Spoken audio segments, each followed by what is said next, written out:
하나님의 말씀 이사야 8장 1절에서부터 10절까지 말씀입니다.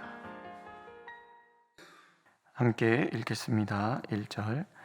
여호와께서 내게 이르시되 너는 큰 서판을 가지고 그 위에 통용 문자로 마헬살랄 하스바스라 쓰라.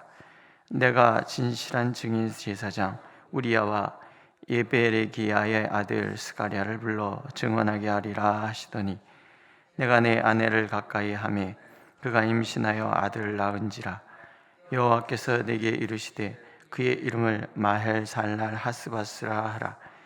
이는 이 아이가 내 아빠 내 엄마라 부를 줄 알기 전에 다메섹의 제물과 사마리아의 노략물이 아수르 왕 앞에 옮겨질 것임이라 하시니라. 여호와께서 다시 내게 말씀하여 이르시되 이 백성이 천천히 흐르는 실로아 물을 버리고 르신과 르말리아에 이바하느니라.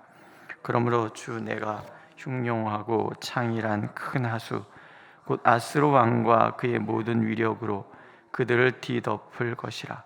그 모든 골짜기에 차고 모든 언덕에 넘쳐 흘러 유다에 들어와서 가득하여 목에까지 미치리라. 임마누엘이여 그가 펴는 날개가 내 땅에 가득하리라 하셨느니라. 너희 민족들아 함성을 질러 보아라. 그러나 끝내 패망하리라. 너희 먼 나라 백성들아 들을지니라. 너희 허리를 동이라. 그러나 끝내 패망하리라. 너희 허리에 띠를 띠라. 그러나 끝내 패망하리라. 너희는 함께 계획하라. 그러나 끝내 이루지 못하리라. 말을 해보아라. 끝내 시행되지 못하리라. 이는 하나님이 우리와 함께 계심이니라. 하나님의 사람으로 부름받았다라는 것은 대단한 명예입니다. 영광이고요, 기쁨이죠. 그러나 동시에 그렇기 때문에 그 모든 삶은 하나님의 간섭도 있습니다. 하나님께서 그 모든 삶을 통해서 하나님의 영광을 드러내시기 위함이죠. 이 또한 영광이고 감격이죠. 하나님께서 서판에다 마헬살랄 하스바스, 밑에 성경 주석에 보면 노략이 속하다 그렇게 해석이 되어 있죠. 그 이름의 뜻이 마헬살랄 하스바스, 이걸 통용 문자로 적어놨다가 이사야가 이제 아들을 낳으니 그 이름을 마헬살랄 하스바스라 부르라 이렇게 얘기를 하시는 거예요. 이 아이가 엄마 아빠 하기 전에, 엄마 아빠라고 말하기 전에 다메섹 제물과 사마리아의 노략물이 아스르 왕 앞에 옮겨질 것이다, 이 얘기를 하시는 거예요. 지금 아하스 왕은 아수르라는 나라의 팽창 정책 앞에 놓여 있는 거예요. 그러니까 각 소국들이 이 아수르 그 나라의 팽창 정책에 저항해서 연합을 맺는 거예요. 아람과 북이스라엘은 원수지간이에요. 그런데 아수르라는 공동의 적을 대항하기 위해서는 동맹을 맺을 필요가 있어요. 그리고 유다 나라에도 함께 동맹해서 아수르와 싸우자 그렇게 얘기를 하는 거예요. 그러나 유다는 이스라엘도 안 좋고 아람도 안 좋아하잖아요. 그래서 싫다고 얘기를 하니까 이 아람 나라와 이스라엘이 유다를 쳐들어오는 거예요. 그럴 때 하나님께서 원하시는 것은 유다가 하나님만을 전심으로 의지하기를 원하시는 거예요. 이거 우리에게도 마찬가지예요. 우리의 모든 삶에 전적으로 나의 의지가 되실 분은 하나님이심을 고백하고 그분만을 바라봐야 돼요. 그러나 사람은 잘 그러지 않잖아요. 하나님은 보이지 않고 눈에는 보이는 것들이 있기 때문에 우리는 보이지 않는 하나님보다는 눈앞에 보이는 어떤 것들을 더 신뢰하려는 경향이 있단 말이에요. 유다도 마찬가지죠. 아하스 왕도 이 두 나라가 쳐다보니까 혼자 감당할 수가 없잖아요. 그러니까 아수르에다가 온갖 뇌물을 갖다 주고 아수르로 하여금 아람과 이스라엘을 치도록 그렇게 요구를 하는 거죠. 근데 과연 하나님의 말씀대로 아람과 이스라엘이 강력해서 유다를 위협하게 하지만 하나님이 이사야의 아들, 이 아이가 엄마 아빠라고 부르기 전에 아수르에 의해서 아람과 이스라엘이 망하고, 그래서 그 모든 나라의 보물들이 다 아수르 왕에게로 옮겨갈 것이다 말씀을 하시는 거죠. 그대로 되는 거예요.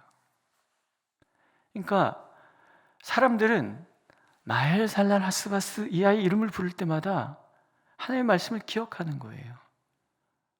두 증인도 있잖아요. 하나님이 지어주신 이름이야. 하나님의 말씀이야. 아, 노략이 속할 거야.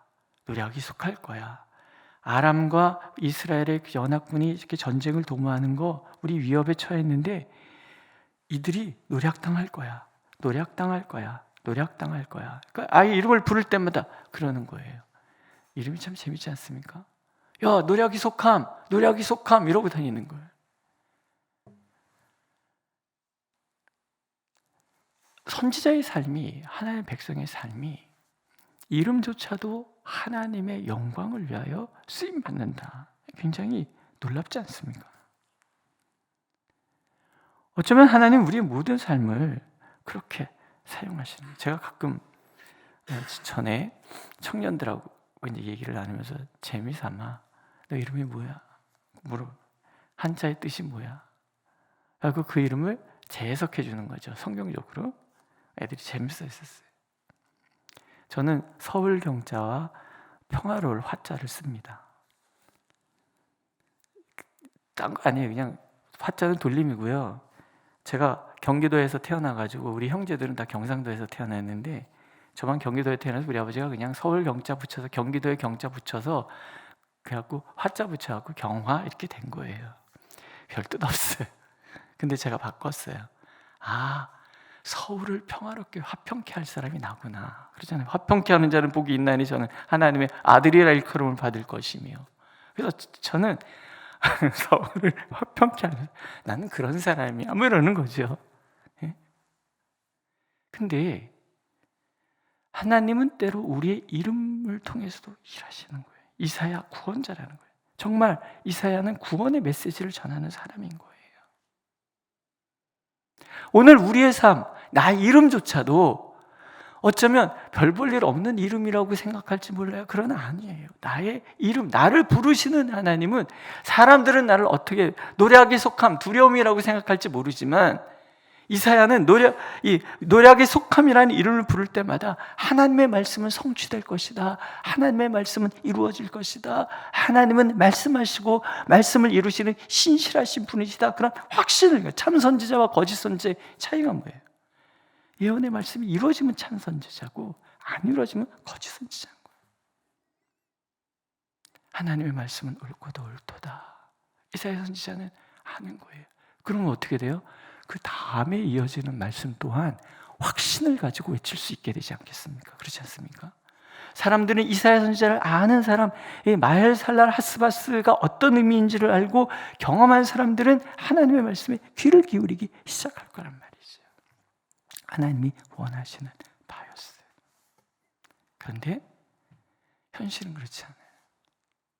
그러면 아하스가 결단을 하고 하나님이 말씀하신 바를 이루 생각해야 되잖아요. 임마누엘, 하나님이 나와 함께 하실 것이다. 하나님은 전심으로 바라보고 하나님은 전심으로 의지해야 돼. 그럼 그러지 않는 거예요. 유대 나라가 너무나 많이 타락을 해서 하나님으로부터 너무나 멀리 떨어져 있어서 그렇게 하지 않는 거예요.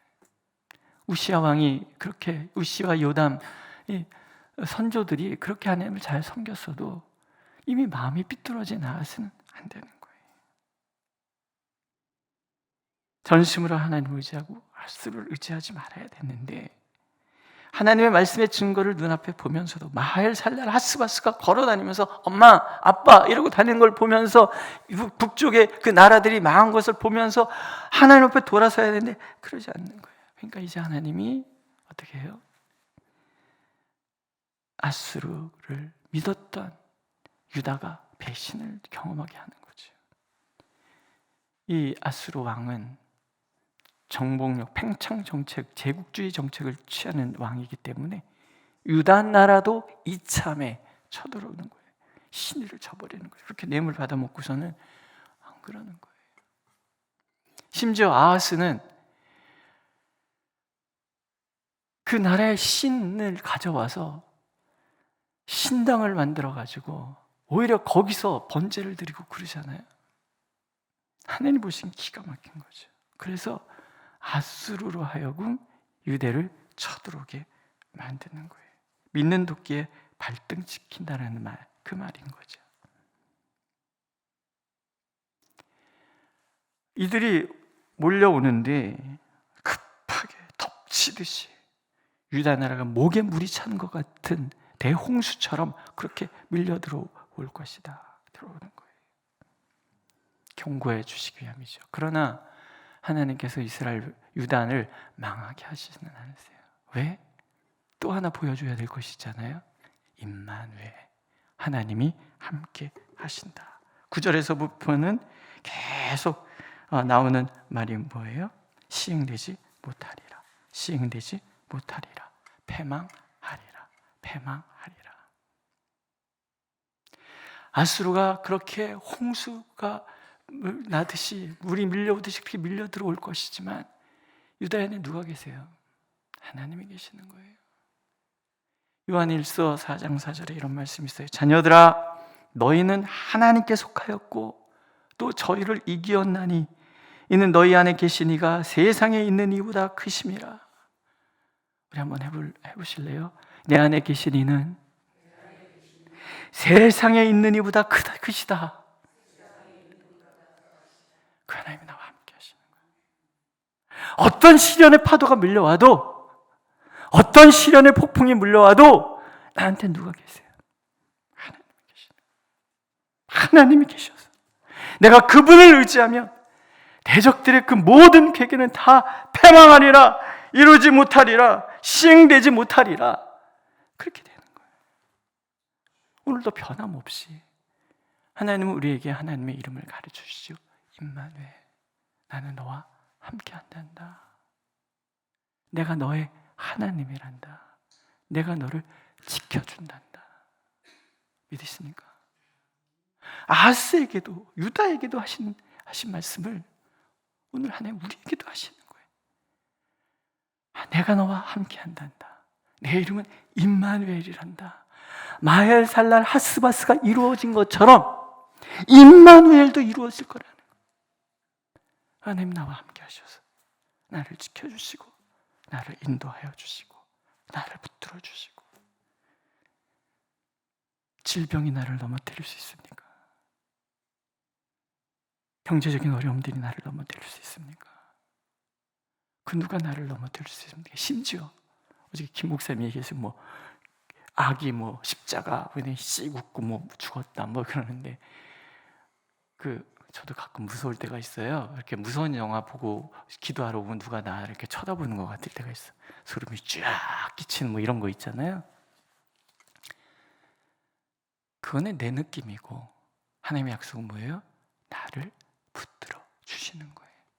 나를 막아 주시는 거예요. 나를 지켜 주시는 거예요. 그게 임마누엘이에요. 하나님은 한 번 말씀하신 것을 바꾸시는 법이었기 때문에 오늘도 우리와 함께 하셔서 임마누엘의 약속을 지켜주시고, 우리를 향하여 어떤 것들이 넘어뜨리려고 달려와도 다 막아주실 것이라는 거죠. 믿으십니까? 오늘도 하나님이 나와 함께 하시면 나는 세상 그 어떤 것보다 강하다, 이 믿음으로 오늘도 세상을 두려워하는 것이 아니라 하나님 안에서 자유함을 누리는 우리 모두가 되기를 하나님은 약속하고 계십니다. 임마누엘은 그 무엇보다 강력한 하나님의 약속입니다. 기도하겠습니다.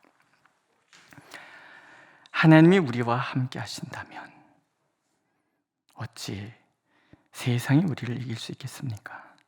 주여, 오늘도 우리와 함께 하시는 하나님, 함께 하시겠다고, 영원히 그러하시겠다고 약속하신 그 약속이 변함이 없는 줄 믿습니다. 그러므로 오늘도 우리가 세상 앞에 당당히 서고 또 무엇보다 강력한 하나님의 약속, 내가 너희와 함께하리라는 약속을 굳게 믿는 우리의 삶이 되도록 인도하여 주옵소서. 그래서 모두가 이기고 승리하는 하루 한 주간이 되도록 축복하여 주옵소서. 예수님의 이름으로 기도드렸습니다. 아멘.